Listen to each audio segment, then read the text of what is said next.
Hello friends, welcome to this session. आज के सत्र में एक नए टॉपिक के साथ मैं आपसे चर्चा करूंगी। आज का टॉपिक है friends, addition and subtraction of vectors. दो वेक्टर्स को हम किस तरह से जोड़ सकते हैं या एक दूसरे से घटा सकते हैं, आज हम इसके बारे में चर्चा करेंगे।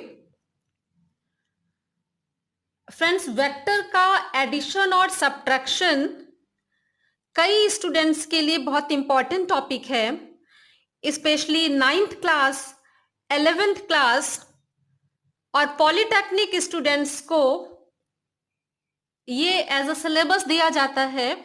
और जिनके सिलेबस में सीधे सीधे स्केलर और वेक्टर की चर्चा नहीं भी की जाती है, उन फिजिक्स स्टूडेंट्स को भी वेक्टर्स एडिशन एंड सब्ट्रैक्शन के बारे में जानना बहुत इंपॉर्टेंट होता है, जो आगे तक कॉम्पिटिटिव एग्जाम में भी काम आता है।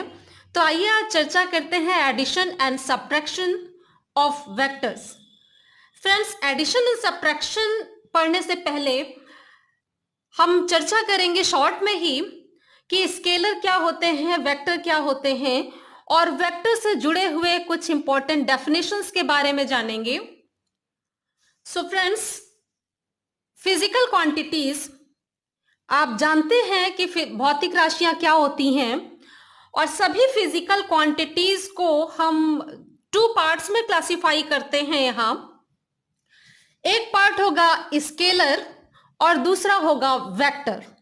स्केलर यानी सदिश राशियां, माफ कीजिएगा, स्केलर यानी अदिश राशियां और वेक्टर्स यानी सदिश राशियां।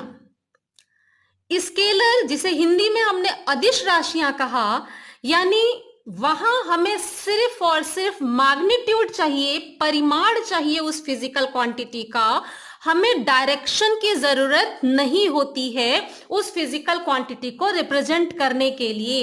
इसीलिए हम इसे डिफाइन करते हैं स्केलर्स को, the physical quantities which have only magnitude but no direction.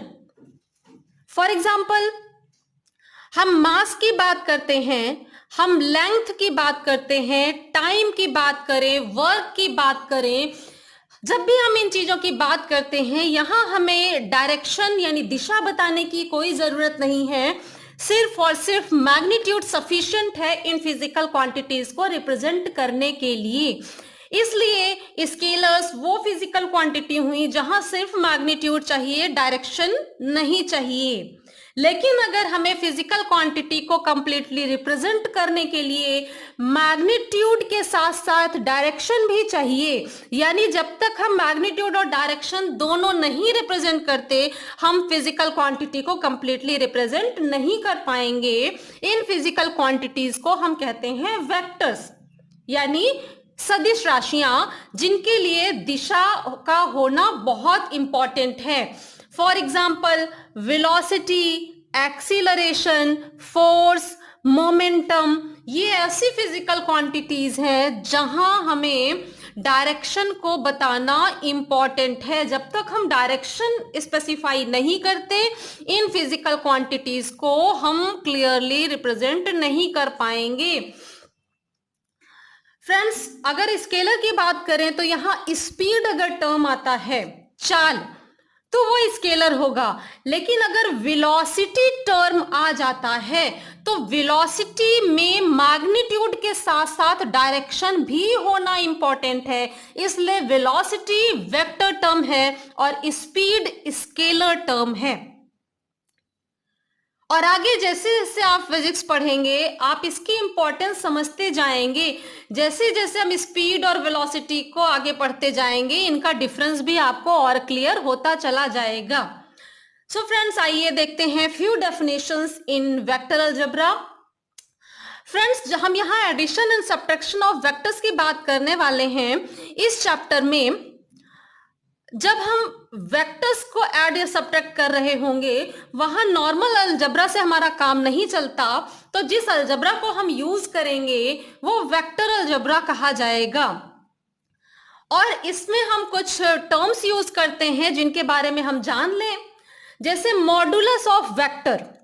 Friends, अभी हमने वेक्टर के डेफिनेशन में बात की कि वेक्टर को कंप्लीटली रिप्रेजेंट करने के लिए हमें मैग्नीट्यूड के साथ साथ डायरेक्शन का बताना भी मोस्ट इंपॉर्टेंट है। उसके बिना वेक्टर कंप्लीट नहीं होता। तो जब हम मॉडुलस की बात करेंगे, इसका मतलब उस फिजिकल क्वांटिटी जो कि एक वेक्टर है, हम उसके मैग्नीट्यूड को सिर्फ रिप्रेजेंट करना चाह रहे हैं, यहां हम उसके डायरेक्शन को नहीं लेंगे। यानी मॉडुलस ऑफ वेक्टर का मतलब क्या हुआ? The magnitude of a vector is called the modulus of that vector. यानी अगर हम ए वेक्टर ले रहे हैं तो इसका मैग्नीट्यूड जो हम रिप्रेजेंट करेंगे, परिमाण सिर्फ जो लेंगे, उसे कहेंगे मॉडुलस ऑफ वेक्टर। और इस तरीके से लिख करके उसे रिप्रेजेंट करते हैं, जिसे हम पढ़ेंगे मोड ए। दोनों साइड लाइन खींच दिया वेक्टर ए के, इसकी मोड ए इसे पढ़ेंगे। या फिर कई बार हम इसे ऐसा ना लिख करके अगर वेक्टर ए के ऊपर से ये एरो हटा देते हैं, सिर्फ ए लिखें, तो ये ए भी वेक्टर ए के मैग्नीट्यूड को रिप्रेजेंट करता है, जिसे हम कहेंगे modulus of the vector. Second definition है फ्रेंड्स जो हमें जान लेना चाहिए, यूनिट वेक्टर। टर्म जो यूनिट आया, यूनिट को 1 से रिलेट कीजिए। यानी एक ऐसा वेक्टर जिसका मैग्नीट्यूड 1 होगा पर डायरेक्शन होगी उसकी। A unit vector of the given vector, कोई वेक्टर हमें ए दिया गया है और हमसे कहा जाए यूनिट वेक्टर बताइए, यानी हमें एक ऐसा वेक्टर बताना होगा जिसकी डायरेक्शन वही होगी जो कि वेक्टर ए की है, लेकिन उसका मैग्नीट्यूड 1 होगा। जबकि अगर इस वेक्टर को हम मैग्नीट्यूड इसका बताएं तो जैसे अभी मॉडुलस ऑफ वेक्टर में इस ए वेक्टर का magnitude mod of A simple A होगा। यहां दिखाया गया है unit vector of vector A is written as A cap. इसको हम ए कैप पढ़ेंगे। ए के ऊपर हम कैप सा बना देते हैं और इसे हम पढ़ेंगे ए कैप, यानी ए के करस्पॉन्डिंग यूनिट वेक्टर है ए कैप। इस वेक्टर ए का मैग्नीट्यूड ए से रिप्रेजेंट कर रहे हैं और इसका यूनिट वेक्टर है ए कैप। इस यूनिट वेक्टर की डायरेक्शन वही होगी जो कि ए वेक्टर की डायरेक्शन है, लेकिन इस यूनिट वेक्टर का मैग्नीट्यूड होगा 1। अब फ्रेंड्स आप खुद सोचिए कि अगर ए के मैग्नीट्यूड को ए के यूनिट वेक्टर से मल्टीप्लाई करें तो इस यूनिट वेक्टर का 1 इस ए से मल्टीप्लाई होकर के बनेगा ए, और डायरेक्शन इसकी वही है जो कि वेक्टर ए की है, यानी magnitude A into unit vector A. जब इसको मल्टीप्लाई करेंगे तो A cap A into A cap का मैग्नीट्यूड भी ए हो जाएगा और डायरेक्शन वही जो कि ए की है, यानी ये मल्टीप्लाई होकर के हमें वेक्टर ए देगा। तो यहां से वेक्टर ए के करस्पॉन्डिंग यूनिट वेक्टर आपको क्लियर हो गया होगा। ए वेक्टर का मैग्नीट्यूड है ए और डायरेक्शन होगी कुछ। ए के corresponding unit vector A cap है, ए कैप का मैग्नीट्यूड होगा 1 पर डायरेक्शन वही होगी जो कि वेक्टर ए की है। इसलिए हमारे पास रिलेशन आ जाएगा vector A is equal to magnitude A into unit vector A, यानी A cap. So friends, unit vector आप समझ गए होंगे। किसी गिवन वेक्टर के करस्पॉन्डिंग यूनिट वेक्टर हम निकालते हैं तो उस यूनिट वेक्टर का मैग्नीट्यूड 1 होगा और डायरेक्शन वही होगी जो गिवन वेक्टर की है जिसके करस्पॉन्डिंग हम यूनिट वेक्टर स्टडी कर रहे हैं। नाउ फ्रेंड्स, हमारी अगली डेफिनेशन है जो हमें यहां जान लेना चाहिए, इक्वल वेक्टर्स। तो फ्रेंड्स, इक्वल का मतलब तो आप सभी समझते हैं, बराबर होना। तो यहां हम दो वेक्टर्स की बात करेंगे जो इक्वल हैं, यानी 2 vectors are said to be equal. 2 vectors को हम तभी इक्वल कह सकते हैं यदि उनका मैग्नीट्यूड और डायरेक्शन दोनों ही सेम हो। जब तक दोनों वैल्यू सेम नहीं होंगी, हमारे वेक्टर्स इक्वल वेक्टर्स नहीं हो सकते। इसी से अगला टर्म निकल के आएगा negative vector. Friends, negative vector of a given vector is a vector of same magnitude but acting in opposite direction to that of the given vector. देखिए इक्वल वेक्टर में मैग्नीट्यूड और डायरेक्शन दोनों same था, लेकिन negative vector अगर है तो उसका मैग्नीट्यूड तो सेम होगा लेकिन डायरेक्शन जस्ट अपोजिट हो जाएगी, इसलिए उसे हम नेगेटिव वेक्टर कहेंगे। फॉर एग्जांपल वेक्टर ए है और इसका नेगेटिव वेक्टर यानी मैग्नीट्यूड उतना ही हो जो कि ए का है और डायरेक्शन जस्ट अपोजिट, तो डायरेक्शन अपोजिट करने के लिए यहां माइनस साइन लगा देंगे, तो वेक्टर ए का नेगेटिव वेक्टर बन जाएगा माइनस ऑफ वेक्टर ए। इस माइनस ऑफ वेक्टर ए का मैग्नीट्यूड वही होगा जो कि वेक्टर ए का है, लेकिन इसकी डायरेक्शन ए के डायरेक्शन से जस्ट अपोजिट हो जाएगी। फ्रेंड्स, हमारी अगली डेफिनेशन जो हमें यहां जानना चाहिए, को इनिशियल वेक्टर्स। इनिशियल यानी स्टार्टिंग, यानी ऐसा वेक्टर्स जिनका स्टार्टिंग पॉइंट सेम हो। फ्रेंड्स, इस डायग्राम में देखिए ये वेक्टर ए और वेक्टर बी दोनों ही पॉइंट ओ से स्टार्ट हो रहे हैं, यानी इनका कॉमन स्टार्टिंग पॉइंट है, इसलिए वेक्टर ए और वेक्टर बी को इनिशियल वेक्टर्स कहे जाएंगे। The vectors are said to be को initial if their initial points is common. Now friends, collinear, देखिए को इनिशियल यानी स्टार्टिंग पॉइंट सेम। अब कोलिनियर, तो कोलिनियर वेक्टर्स क्या होंगे? These are the vectors acting along the parallel straight line, यानी एक straight line के अलोंग, चाहे उस स्ट्रेट लाइन के डायरेक्शन में या उससे अपोजिट भी हो सकता है, कोलिनियर वेक्टर होंगे। फॉर एग्जाम्पल, अब इस पूरे डायग्राम को देखें, यहां वेक्टर ए को अगर हम देखें तो ये ओपी डायरेक्शन में वेक्टर ए है और सी वेक्टर की डायरेक्शन भी वही है जो कि ए वेक्टर की डायरेक्शन है, यानी दोनों एक ही पैरेलल लाइन के अलोंग हैं। इसकी जो डायरेक्शन है सी की भी उसी से पैरेलल है, यानी एक ही पैरेलल लाइन की डायरेक्शन में दोनों वेक्टर्स हैं, तो ये दोनों कोलिनियर वेक्टर्स होंगे। अब अगर हम ए डी या सी डी को देखें तो पैरेलल लाइन के ही अलोंग है दोनों, बस डी अपोजिट डायरेक्शन में है, तो ये ए और डी दोनों ही कोलिनियर कहे जाएंगे, क्योंकि एक पैरेलल लाइन की डायरेक्शन में या पैरेलल लाइन से अपोजिट डायरेक्शन में भी हो सकते हैं कोलिनियर वेक्टर। यानी कोलिनियर वेक्टर जो होंगे उनके बीच एंगल बनेगा या तो जीरो एंगल, जैसे ए और सी के बीच दोनों सेम डायरेक्शन में है, या फिर ए जिस डायरेक्शन में उसे जस्ट अपोजिट लेकिन पैरेलल है इसलिए कोलिनियर है, तो ए और डी के बीच जो एंगल बनेगा वो 180 डिग्री का एंगल आएगा, क्योंकि ये एंटी पैरेलल है लेकिन कोलिनियर कहे जाएंगे। इसी तरह हमारा अगला डेफिनेशन आता है friends, coplanar vectors, the vectors acting in the same plane. यहां हमने लाइन के अलोंग बात की थी कोलिनियर में, अब कोप्लेनर का मतलब एक ही प्लेन पर वेक्टर्स एक्ट करें।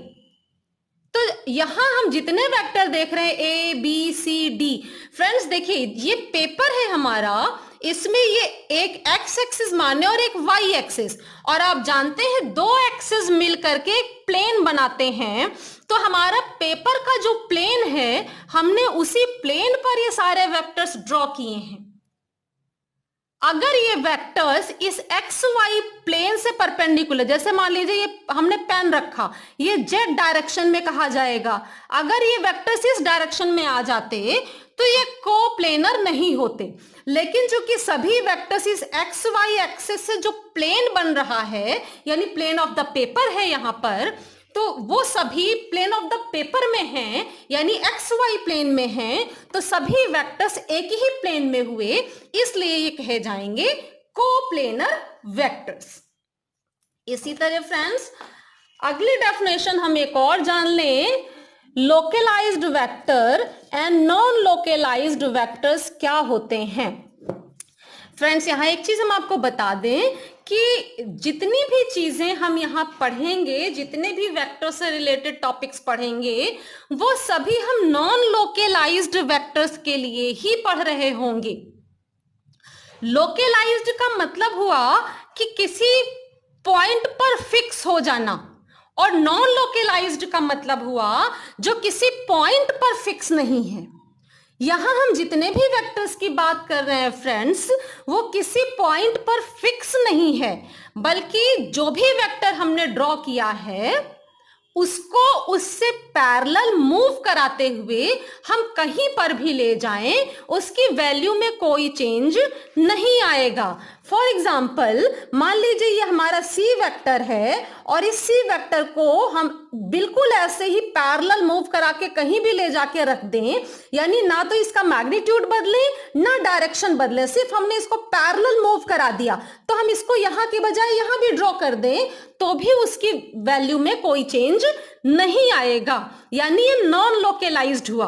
लेकिन वो वेक्टर जो कि किसी पॉइंट से, किसी पोजीशन से फिक्स्ड होते हैं, the vectors that do not have fixed location, so displacing the vector parallel to itself leaves the vector unchanged, are called free or non localized vector. लेकिन the vectors having fixed location are localized vectors. उसका location fixed है, वो किसी point से जुड़ा हुआ है, उसी पॉइंट पर अप्लाई होगा तो वो लोकलाइज्ड हो गया। लेकिन अगर फिक्स नहीं है पोजीशन उसकी, उसको हम पैरेलल कहीं भी मूव करके ले जाएं, उसकी वैल्यू में कोई चेंज नहीं आता है, तो वो हो जाएगा हमारा नॉन लोकलाइज्ड वेक्टर। फ्रेंड्स, हमारी नेक्स्ट डेफिनेशन है polar and axial vectors. Friends, कुछ ऐसे वेक्टर्स होते हैं जो उसी डायरेक्शन में फंक्शन करते हैं जिस डायरेक्शन में वो ऑब्जेक्ट मूव कर रहा है, जिस पर वेक्टर फंक्शन करता है, यानी vectors having a point of application and acting along the direction of the motion of the body are polar vectors. जैसे अगर हम वेलोसिटी की बात करते हैं, हम फोर्स की बात करते हैं, तो जहां कहीं भी आपने पढ़ा होगा, आप जिस डायरेक्शन में फोर्स लगाते हैं उसी डायरेक्शन में ऑब्जेक्ट मूव करने लगा। जब हम ये बात करते हैं तो ये कैसा हुआ? पोलर वेक्टर हुआ, यानी वेक्टर उसी डायरेक्शन में फंक्शन कर रहा है जो डायरेक्शन ऑफ मोशन है ऑब्जेक्ट का, बॉडी का, तो वो पोलर वेक्टर है। लेकिन फ्रेंड्स, कुछ वेक्टर ऐसे भी होते हैं जहां हमारा वेक्टर जो है रोटेशनल इफेक्ट देता है, रोटेशन कराता है, यानी those vectors which represent rotational effect and act along the axis of rotation. For example friends, right hand screw rule मैंने ही कुछ वीडियोस में डिस्कस किया है, वहां आप देख सकते हैं। या सिंपल एग्जाम्पल, मान लीजिए ये हमारा है स्क्रू ड्राइवर, और स्क्रू ड्राइवर से हमें स्क्रू को टाइट करना है, तो हम क्या करते हैं? हम स्क्रू ड्राइवर को ऐसे घुमाते हैं। जब हम इसको ऐसे घुमाते हैं, यानी हमने इसको ऐसे घुमाया, तो इसका ये जो स्क्रू ड्राइवर का टॉप पॉइंट है वो आगे की तरफ मूव करता है, यानी इधर जाएगा।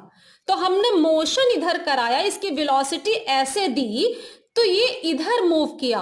यहां रोटेशनल मोशन से ये रिलेटेड हुआ, रोटेशन हमने इस डायरेक्शन में कराया और जो वेलोसिटी आई, यानी एंगुलर वेलोसिटी जिसे हम कहें, उसकी डायरेक्शन क्या आई? एक्सिस के अलोंग। तो फ्रेंड्स, ये जो एंगुलर वेलोसिटी जैसे वेक्टर्स हुए, ये एक्सियल वेक्टर हो गया जो रोटेशनल इफेक्ट देते हैं। भले ही इसकी डायरेक्शन एक्सिस के अलोंग हो, पर उसका इफेक्ट क्या है? रोटेशन कराना, एंगुलर वेलोसिटी। तो ये क्या होगा? एक्सियल वेक्टर होगा। वेलोसिटी है, फोर्स है, एक्सीलरेशन है, जहां लीनियर की हम बात कर रहे हैं, लीनियर मोशन, वो होंगे पोलर वेक्टर्स। और जहां ये रोटेशनल इफेक्ट आ गया, फॉर एग्जांपल एंगुलर वेलोसिटी, वो हमें एक्सियल वेक्टर देते हैं जो एक्चुअली एक्सिस के अलोंग फंक्शन करते हैं, लेकिन इफेक्ट देते हैं रोटेशन का। सो फ्रेंड्स, नाउ हमारे पास अब है लास्ट डेफिनेशन, जो हम जान ले यहां पे हमें आगे भी काम आएगा। Position and displacement vectors. जिन भी ऑब्जेक्ट को, जिन भी बॉडीज को हम स्टडी कर रहे हैं, उनका हम पोजीशन एंड डिस्प्लेसमेंट वेक्टर कैसे रिप्रेजेंट करेंगे। So friends, the vector which tells the straight line distance of the object from the origin. Friends, किसी भी ऑब्जेक्ट की हमें पोजीशन बतानी है तो सबसे पहला काम तो हमें करना होता है कि हमें एक ओरिजिन चाहिए, क्योंकि पोजीशन हम किसी रेफरेंस पॉइंट के रिस्पेक्ट में ही बता सकते हैं। फॉर एग्जाम्पल, आप जहां पे भी बैठे हैं, जिस भी रूम में बैठे हैं, अगर हम आपसे पूछें आपकी पोजीशन क्या है, तो आप सबसे पहले एक रेफरेंस पॉइंट सेलेक्ट करेंगे कि इस स्टूल से इस डायरेक्शन में इतने डिस्टेंस पर है। तो दैट मीन्स पोजीशन बताने के लिए हमें एक रेफरेंस पॉइंट चाहिए, और इस रेफरेंस पॉइंट को हम साइंस की लैंग्वेज में कहेंगे ओरिजिन चाहिए। तो मान लीजिए ये एक्स एक्सिस, ये वाई एक्सिस, यहां ये ओ हो गया हमारा ओरिजिन। अब जिस भी ऑब्जेक्ट की पोजीशन बतानी है उससे हम इस ओरिजिन के रेस्पेक्ट में बताएंगे। So the vector which tells the straight line distance of the object from the origin and the direction of the position of the object with respect to the origin is position vector। यानी ऐसा vector, मान लीजिए यहां हमें P की position बतानी है, तो यहां पर O ओरिजिन हुआ, P पोजीशन यानी P पॉइंट की ओरिजिन से स्ट्रेट लाइन डिस्टेंस, क्योंकि देखिए फ्रेंड्स, डिस्टेंस तो हम कहीं से भी आके मेजर कर सकते हैं, लेकिन पोजीशन वेक्टर के लिए हमें स्ट्रेट लाइन डिस्टेंस चाहिए, यानी शॉर्टेस्ट डिस्टेंस हमें चाहिए। तो O से P तक स्ट्रेट लाइन डिस्टेंस हमने लिया, और इस स्ट्रेट लाइन डिस्टेंस के साथ साथ ओरिजिन के ही रेस्पेक्ट में P की पोजीशन की डायरेक्शन क्या है, यानी इस एक्सिस से किस डायरेक्शन पर P पॉइंट है। तो shortest distance of the position and the direction of the position, दोनों ही हम ओरिजिन के रिस्पेक्ट में जिस भी वेक्टर से बताते हैं किसी ऑब्जेक्ट का, उस वेक्टर को कहते हैं पोजीशन वेक्टर। फॉर एग्जाम्पल, अगर इस केस में हमें P का पोजीशन वेक्टर चाहिए, तो हमने P की ओरिजिन O से स्ट्रेट लाइन डिस्टेंस यानी शॉर्टेस्ट डिस्टेंस निकाल लिया, और हमने देखा कि इस शॉर्टेस्ट डिस्टेंस को ओरिजिन के रिस्पेक्ट में किस डायरेक्शन में हम शो करेंगे, यानी P की डायरेक्शन क्या होगी विद रिस्पेक्ट टू ओरिजिन। और वो दोनों ही चीजें इस R वेक्टर ने रिप्रेजेंट किया, जो कि OP के इक्विवेलेंट है। तो ये R वेक्टर P ऑब्जेक्ट का या P पोजीशन का पोजीशन वेक्टर कहा जाएगा। इसी तरह फ्रेंड्स, अगर P डैश का हमें पोजीशन वेक्टर बताना है, तो O से P डैश तक की स्ट्रेट लाइन डिस्टेंस हम ले लेंगे, और उसकी P डैश जो पोजीशन है उसकी ओरिजिन के रिस्पेक्ट में डायरेक्शन भी यही वेक्टर रिप्रेजेंट करेगा, OP डैश। OP डैश किसके इक्विवेलेंट है, R डैश वेक्टर के। सो ये R डैश वेक्टर क्या हुआ, जो कि P डैश पोजीशन का distance from the origin and direction of its position दोनों रिप्रेजेंट कर रहा है, distance from the origin and direction of the position of the object P dash. किससे रिप्रेजेंट किया, R डैश वेक्टर से। तो ये R डैश वेक्टर जो है ये हो गया position vector of P dash. Now friends, हमने दो पोजीशंस की बात की, P position and P dash position. अब यही हमने एक टर्म लिया था डिस्प्लेसमेंट वेक्टर। मान लीजिए कोई ऑब्जेक्ट P पोजीशन पे है, यानी इनिशियल पोजीशन उसकी P है, और वो P डैश तक पहुंचता है मूव करके, तो कितना डिस्प्लेसमेंट हुआ अगर हमें ये बताना है, उसके लिए हम लेते हैं डिस्प्लेसमेंट वेक्टर, यानी किसी ऑब्जेक्ट का डिस्प्लेसमेंट कितना हुआ इसे बताने के लिए हम लेते हैं डिस्प्लेसमेंट वेक्टर। तो इस केस में डिस्प्लेसमेंट वेक्टर क्या होगा, P डैश वेक्टर। यहां देखिए फ्रेंड्स, P डैश, ऊपर एरो लगा दिया तो ये वेक्टर हो गया। ये P डैश हुआ displacement vector of the object at point P and moving to the point P dash. उस ऑब्जेक्ट का डिस्प्लेसमेंट वेक्टर हुआ जो कि पॉइंट P पर है और P से मूव करके P डैश तक पहुंच जाता है। सो फ्रेंड्स, आपने पोजीशन वेक्टर देखा, यहाँ पे डिस्प्लेसमेंट वेक्टर देखा। देखिए डिस्प्लेसमेंट वेक्टर को हम कैसे डिफाइन कर सकते हैं। डिस्प्लेसमेंट वेक्टर के लिए the displacement vector is that vector which tells how much and in which direction an object has changed its position in a given interval of time। यानी दिए गए टाइम में कितना और किस डायरेक्शन में अपनी पोजीशन को ऑब्जेक्ट चेंज करेगा, वो हम डिस्प्लेसमेंट वेक्टर से बताते हैं। यानी गिवन टाइम में कोई ऑब्जेक्ट कितना और किस डायरेक्शन में, how much and in which direction the object changes its position, तो उसके लिए हम यूज करते हैं डिस्प्लेसमेंट वेक्टर्स। तो फ्रेंड्स, वेक्टर से जुड़ी हुई काफी सारे डेफिनेशंस हमने आपने डिस्कस किया। अब आते हैं एडिशन ऑफ वेक्टर्स, जो कि मोस्ट इंपॉर्टेंट टॉपिक है हर लेवल पर। इसे फ्रेंड्स हम पार्ट्स में डिवाइड करके स्टडी करेंगे। सबसे स्टार्टिंग में हम लेते हैं to vectors acting in the same direction. यानी हमें उन दो वेक्टर्स को ऐड करना है जो कि सेम डायरेक्शन में एक्ट कर रहे हैं, जिनकी फंक्शनिंग डायरेक्शन सेम डायरेक्शन है।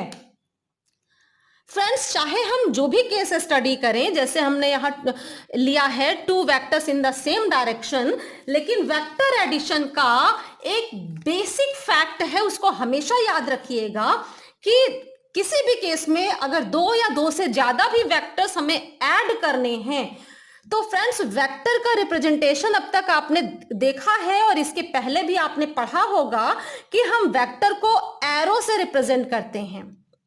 सिंबल इसका क्या होता है, कोई लेटर लिखते हैं और उसके ऊपर स्मॉल एरो लगा देते हैं, यानी इसको हम इस तरह से सिंबॉलिक रिप्रेजेंट करते हैं। वेक्टर को रिप्रेजेंट करने के लिए हम एरो लेते हैं। इस एरो का जिधर ये देखिए हमने ये एरो ऐसे ड्रॉ किया है, ये हेड होगा और ये उसका बैक साइड इस वेक्टर का टेल कहा जाता है। तो फ्रेंड्स, अगर हमें इस ए वेक्टर में बी वेक्टर को ऐड करना है, वो किसी भी केस में, हम इसके आगे के केसेस में भी जाएंगे, वहां पर भी एक जनरल टर्म है वेक्टर एडिशन के लिए, जनरल फैक्ट है जो हर जगह अप्लाई होगा कि अगर ए से बी को ऐड करना है तो वेक्टर ए में का जो हेड है उससे हम वेक्टर बी के टेल को स्टार्ट करते हैं। हमने इसके पहले आपको अभी बताया कि यहां हम जितने भी वेक्टर्स ले रहे हैं वो सभी नॉन लोकलाइज्ड वेक्टर्स हैं, यानी हम वेक्टर को पैरेलल मूव करा के कहीं तक भी ले जा सकते हैं। अब अगर वेक्टर ए में वेक्टर बी को ऐड करना है तो वेक्टर बी को पैरेलल ही मूव कराइए और इस बी के टेल को ए के हेड से स्टार्ट करिए और ड्रॉ कर दीजिए। उसके बाद जो स्टार्टिंग वेक्टर की टेल है वहां से लास्ट वेक्टर के हेड तक मेजर कर लीजिए, वही होगा दोनों वेक्टर्स का सम। अब समझ गए होंगे फ्रेंड्स, फर्स्ट वेक्टर के हेड से सेकेंड वेक्टर के टेल को स्टार्ट कर दीजिए और सेकेंड वेक्टर ड्रॉ कर दीजिए। अब स्टार्टिंग वेक्टर के टेल से लास्ट वेक्टर के हेड तक की मेजरमेंट कर लीजिए, उससे जो वेक्टर बनेगा वही दोनों का सम होगा, addition of the vectors. So friends, यहां जब हमने लिया है two vectors acting in the same direction, तो आप देख रहे होंगे ए और बी दोनों के मैग्नीट्यूड भले ही अलग अलग हैं। यहां फ्रेंड्स जो भी एरो हम ड्रॉ करते हैं वेक्टर को रिप्रेजेंट करने के लिए, आप जानते होंगे इस एरो की डायरेक्शन वेक्टर की डायरेक्शन शो करती है और इस एरो की जो लेंथ है वो वेक्टर के मैग्नीट्यूड के प्रोपोर्शनल होती है। हम उतना ही लेंथ वेक्टर का ड्रॉ करते हैं जो कि प्रोपोर्शनल हो to the magnitude of the vector. इस पर भी हम किसी दिन फिर चर्चा करेंगे अगर आपको इसकी आवश्यकता हो। अगर आपको आवश्यकता हो तो आप कमेंट में डालिएगा, फिर इस पर हम अलग से एक वीडियो में डिटेल में चर्चा करेंगे। तो फ्रेंड्स यहां देखिए हमने कहा नॉन लोकलाइज्ड वेक्टर है, यानी वेक्टर ए को पैरेलल हमने मूव कराया और यहां ड्रॉ कर दिया, आप देख सकते हैं। फिर हमने वेक्टर बी को भी पैरेलल मूव कराया और वेक्टर ए के हेड से वेक्टर बी के टेल को हमने स्टार्ट कर लिया। तो फ्रेंड्स यहां ये वाला हो गया हमारा वेक्टर बी। फिर फर्स्ट वेक्टर के टेल से लास्ट वेक्टर के हेड तक की डिस्टेंस को हमने मेजर किया, तो जो डायरेक्शन आई वही इस रिजल्टेंट वेक्टर की डायरेक्शन होगी, और ये जो मैग्नीट्यूड ये आया, इस लेंथ जो आई है इस लाइन की, इस एरो की, ये रिजल्टेंट यानी a प्लस बी जो वेक्टर है उसका जो रिजल्टेंट आएगा उसके प्रोपोर्शनल होगी लेंथ। तो इस तरह से हमें दो वेक्टर्स a और b का सम वेक्टर यहां से मिल जाएगा। तो फ्रेंड्स आप समझ गए होंगे कि अगर दो वेक्टर सेम डायरेक्शन में हैं तो हम किस तरह से उन्हें ऐड कर सकते हैं। अब यहीं से हम चलते हैं when two vectors are in opposite direction, यानी पैरेलल तो हैं लेकिन डायरेक्शन उनकी सेम ना हो करके अपोजिट है एक दूसरे से। फ्रेंड्स वही तरीका बिल्कुल सेम, यानी फर्स्ट तो हम मान लीजिए हमने ये ए वेक्टर लिया, ये बी वेक्टर लिया, तो ए वेक्टर को पैरेलल मूव कराइए, यहां से यहां तक आ जाएगा ए वेक्टर, ये देखिए इसका हेड आपको दिख रहा होगा। फिर हम क्या करेंगे, बी वेक्टर को पैरेलल मूव कराएंगे, और हमने आपसे कहा था कि सेकेंड वेक्टर के टेल को फर्स्ट वेक्टर के हेड से स्टार्ट करते हैं, तो इसका टेल कैसे आएगा, ये यहां आ जाएगा। तो ये देखिए हमने दूसरे कलर से इसीलिए दिखा दिया कि बी वेक्टर की टेल ए के हेड से ड्रॉ किया, तो ये ऐसे ड्रॉ होके कुछ यहां तक आ गया। अब फर्स्ट वेक्टर का टेल और सेकेंड वेक्टर के हेड तक ये अगर हम मेजर करें तो आपको साफ साफ दिख रहा होगा कि ये क्या आ जाएगा, ए के मैग्नीट्यूड यानी जो लेंथ है एरो ए की, इसमें से बी की लेंथ को हम माइनस कर दें तो रिमेनिंग हमें ए और बी जो कि अपोजिट वेक्टर थे उनका सम दे देगा। इसे फ्रेंड्स हम A vector A minus vector B नहीं कहेंगे, सब्ट्रैक्शन नहीं है, ये दो अपोजिट वेक्टर्स का एडिशन ही हुआ, जिसमें vector R is equal to vector A plus vector B कहां से कहां तक होगा, यहां से यहां तक हमने निशान लगा रखा है। और इस आर का जो मैग्नीट्यूड आएगा, ऑफ कोर्स यहीं से आपको पता चल गया, इसकी लेंथ अगर हम देख लें तो लेंथ कितनी आई, वेक्टर ए की लेंथ माइनस वेक्टर बी की लेंथ, तो आर का मैग्नीट्यूड हो जाएगा ए माइनस बी। तो ये वेक्टर आर वेक्टर ए और वेक्टर बी का सम हुआ, जिसका मैग्नीट्यूड आएगा ए प्लस बी। इसी तरीके से अगर दो सेम डायरेक्शन में वेक्टर्स हैं उनको हमने सम किया, vector R is equal to vector A plus vector B, तो आपको सीधे से पता चल रहा है कि आर का मैग्नीट्यूड कितना आएगा, ए का मैग्नीट्यूड प्लस बी का मैग्नीट्यूड। यानी मैग्नीट्यूड के टर्म्स में अगर हम लिखें तो आप क्या कहेंगे, R is equal to A plus B, R is equal to A plus B. इस तरीके से हम पैरेलल वेक्टर्स को और एंटी पैरेलल वेक्टर्स को ऐड कर लेते हैं। अब हम जनरल केस में आते हैं फ्रेंड्स, यहां भी हम वही अप्लाई करेंगे, फर्स्ट वेक्टर के हेड से सेकेंड वेक्टर के टेल को स्टार्ट करना है, फिर फर्स्ट वेक्टर के टेल से लेकर के सेकेंड के हेड तक जो हम वेक्टर ड्रॉ करते हैं वो दोनों का एडिशन वेक्टर होता है।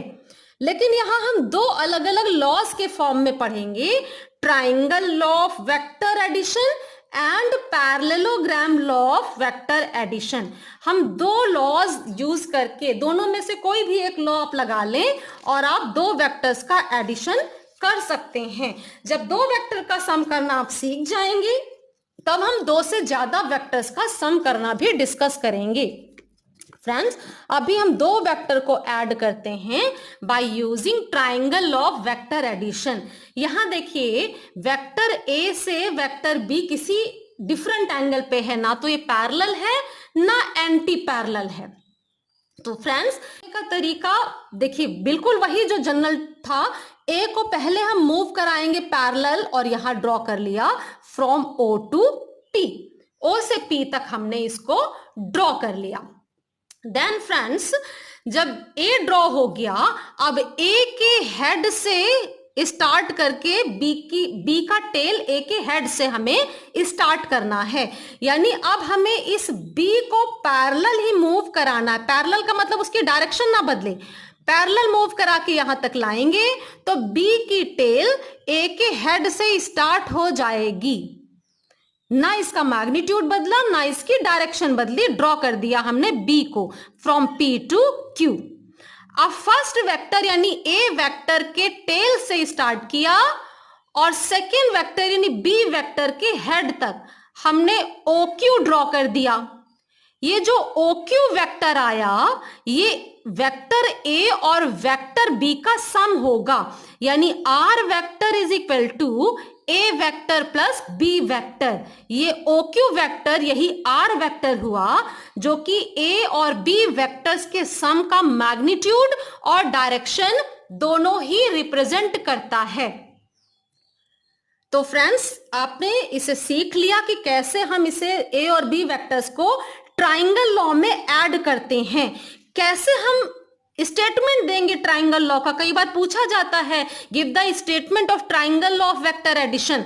तो फ्रेंड्स यहां आपने क्या देखा, जिन दो वेक्टर्स को हमें ऐड करना है ए और बी, आप देखिए कि ओ पी क्यू एक ट्राइंगल है और ओ पी क्यू ट्राइंगल में ए वेक्टर इसके साइड ओपी से रिप्रेजेंट हो रहा है, बी वेक्टर इसके साइड पी क्यू से रिप्रेजेंट हो रहा है और जो रिजल्टेंट दोनों का सम आया वो इसी ट्राइंगल के थर्ड साइड से रिप्रेजेंट हो रहा है। लेकिन इसमें भी एक चीज देखिए कि वेक्टर ए की ये डायरेक्शन है और वेक्टर बी की ये डायरेक्शन है। देखिए दोनों ही एंटी क्लॉकवाइज, देखिए क्लॉक ऐसे चलती है, ये क्लॉकवाइज डायरेक्शन और ये एंटी क्लॉकवाइज डायरेक्शन। तो ए वेक्टर और बी वेक्टर दोनों सेम डायरेक्शन यानी एंटी क्लॉकवाइज में चल रहे हैं। लेकिन जो रिजल्टेंट हमने लिया वो ओ से क्यू, फर्स्ट वेक्टर के टेल से सेकंड या लास्ट वेक्टर के हेड तक ड्रॉ किया तो इसकी डायरेक्शन ये ऐसे क्लॉकवाइज आई। इसका मतलब जिन दो वेक्टर्स को ऐड करना है वो सेम डायरेक्शन में होंगे, सेम ऑर्डर में कहा जाएगा उसको, दोनों को ऑर्डर सेम होगा यानी दोनों एंटी क्लॉकवाइज हैं। लेकिन जो रिजल्टेंट है वो अपोजिट ऑर्डर में है यानी वो क्लॉकवाइज में है। यही ट्राइंगल लॉ का स्टेटमेंट होगा। यहां से देख लीजिए, the triangle law of addition of vector states that if two vectors acting on a particle at the same time, कौन कौन से वेक्टर हैं यहां, ए और बी किसी पार्टिकल पर सेम टाइम पर एक्ट कर रहे हैं, are represented in magnitude and direction by the two sides of a triangle। इस OPQ ट्राइंगल के दो साइड से हम इन्हें रिप्रेजेंट कर रहे हैं, टेकन इन वन ऑर्डर। देखिए एंटी क्लॉकवाइज एक ऑर्डर में है दोनों ए और बी।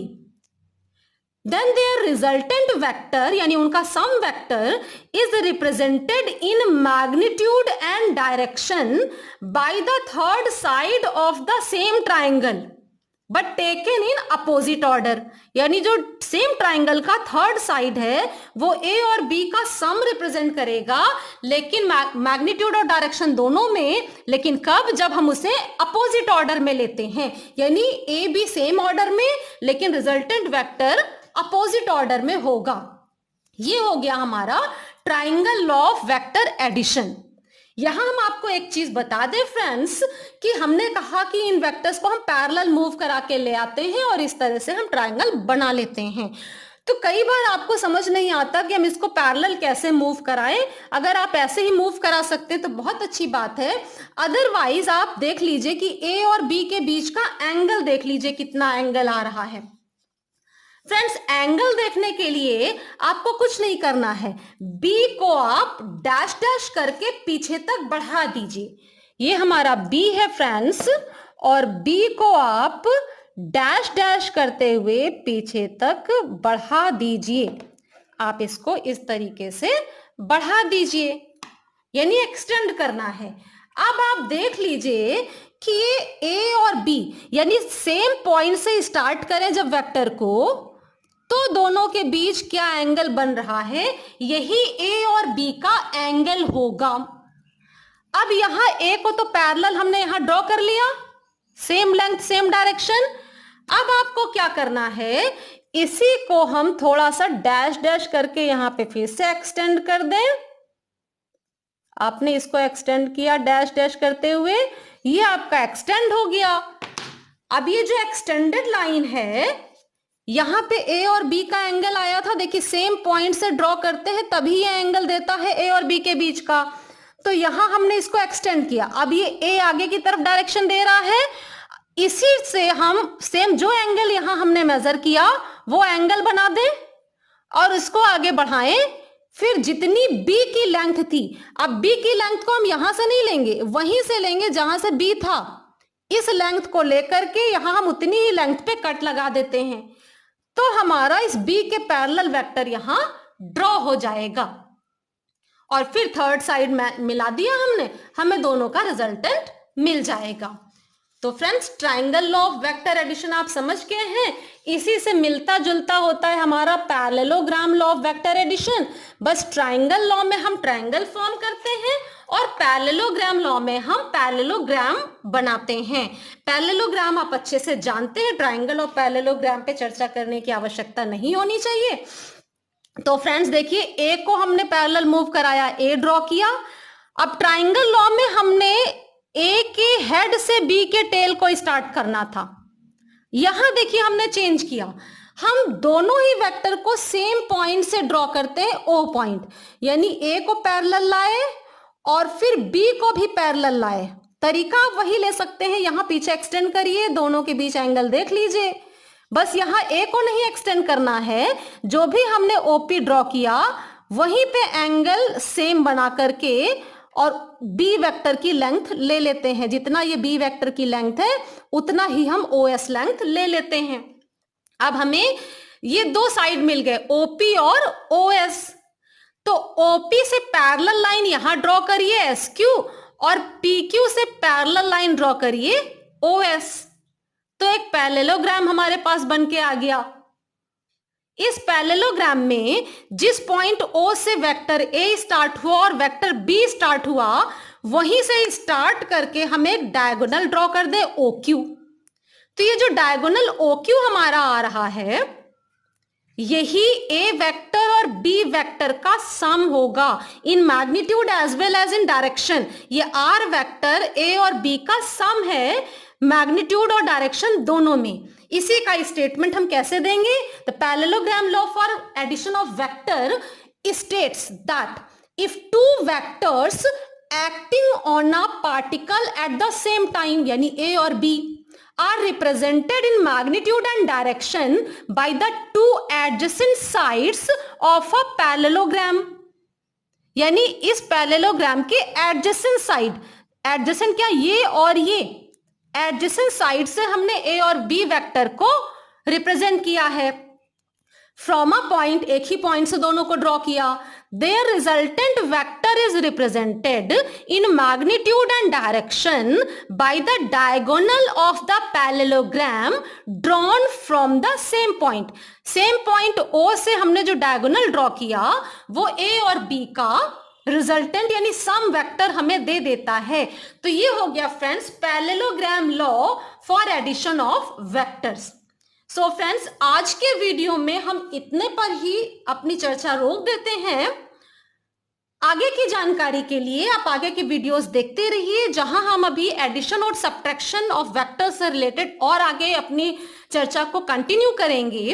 अगर ये वीडियो आपके लिए लाभकारी है, बेनिफिशियल है आपके लिए फ्रेंड्स, तो वीडियो को लाइक करना और चैनल को सब्सक्राइब करना ना भूलें। तब तक के लिए जय हिंद, जय भारत, थैंक यू।